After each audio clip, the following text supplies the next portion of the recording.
Pak Pasaribu begini, sejumlah pimpinan gereja yang kami wawancarai di majalah Naratu menyampaikan gereja itu cukup membina iman jemaat. Karena nanti kalau terjun ke dunia bisnis atau katakanlah menerima izin tambang itu sangat rentan dengan godaan korupsi. Apa komentar Pak Pasaribu? Tadi di muka sudah saya katakan, pemerintah ini memakai nama ormas keagamaan untuk menarik kembali ini areal ini yang terlalu berlebihan ini. Nggak ada cara lain. Apa alasan pemerintah menarik kembali cadangan ini, areal ini dari pertambangan yang sudah punya izin? Nggak ada. Tetapi dengan adanya pemberian kepada ormas, maka perusahaan-perusahaan ini bisa menerima. Oh, ormas ini nggak bagian, nggak pernah menerima rezeki di Indonesia ini. Padahal di dalam dulu waktu Republik ini mau dimerdekakan, mereka berperan aktif. Ini hanya satu strategi taktik.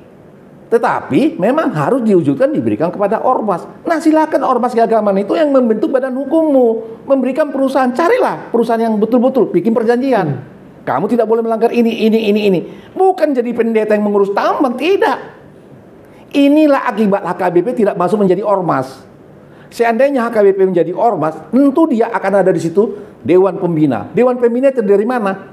Kotak pertama, Dewan Pembinanya dari pendidikan. Kotak kedua, Dewan Pembinanya dari mana?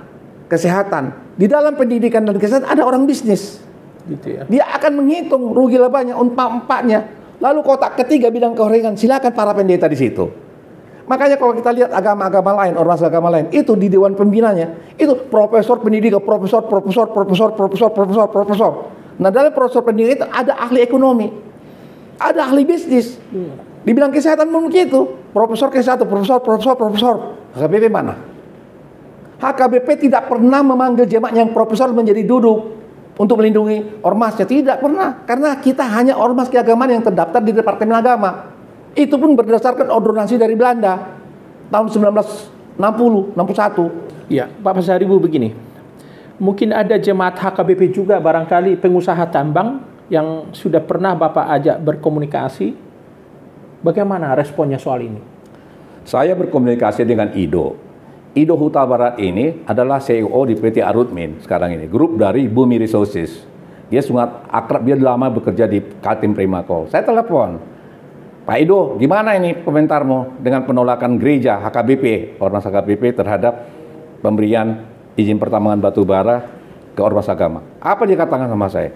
Saya sangat kecewa, sama dengan Tulang. Dia panggil Tulang sama saya. Tulang, saya sangat kecewa. Mereka ini tidak mengerti apa-apa.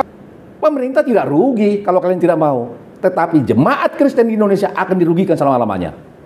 Makanya saya menghimbau, seandainya masih memungkinkan, tolong ormas Kristen ini kembali minta kepada pemerintah supaya dikasih jatah, supaya diberi kita kesempatan mendapat wilayah pertambangan. Dan yang akan mengelola tambang ini bukan gereja, bukan, ini hanya menandatangani, inilah perusahaan yang akan kami majukan. Lalu perusahaan ini membuat perjanjian dengan apakah ormas HKBP atau PGI. Dan kemarin kan kita sudah dengar sendiri apa yang Gomar Gultom bilang. Kami sudah pernah menghitung 1,2 triliun tiap tahun akan diperoleh dari pertambangan batu bara kalau kamu mau. Pengusaha. Lah kenapa ditolak? Pertanyaannya lingkungan mana yang rusak? Saya perlu jelaskan sedikit ya mengenai cadangan. Cadangan negara itu hanya bisa diusahakan dulu oleh Bukit Asam dan kerjasama dengan perusahaan swasta asing. Dan pemerintah harus membayar royalti kepada pemerintah 3,5%. Itu dulu. Sekarang perjanjian kontrak karya ini kalau diperpanjang, royalti diberikan kepada mereka 28%, nggak main-main. Jadi misalnya andai kata suatu perusahaan kita menambang 10 juta ton, maka 2,8 juta ton itu pemerintah goyang-goyang kaki, nggak kerja apa-apa, dapat 2,8 juta ton.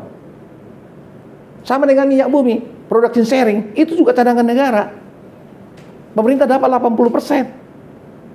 Asing hanya dapat 20%. Inilah yang membuat negara Indonesia sejahtera. Nah, di luar cadangan negara ini dulu, ada cadangan-cadangan batu bara yang kecil, itulah yang diberikan oleh swasta. Dan itu juga dipelajari pemerintah. Kalau cadangannya terlalu kecil, tidak layak, maka itu tidak akan pernah diberikan izin pertambangan. Itu yang disebut lahan jadi lahan umum. Nah, lahan umum ini ketahuanlah sama orang-orang nakal digali secara liar. Digali secara liar menimbulkan kerusakan lingkungan. Ini yang dilihat oleh gereja. Yang rusak ini yang dilihat, yang bagus itu nggak dilihat. Karena yang rusak ini, lihat ini sebenarnya tanggung jawab siapa? Tanggung jawab polisi. Polisi bilang, loh kami nggak tindak karena nggak ada laporan. Lah yang melaporkan siapa? Harusnya Pemda yang melaporkan di daerahnya. Masa Pemda nggak tahu ada pertambangan liar di situ? Lah kenapa nggak ditindak supaya tertib?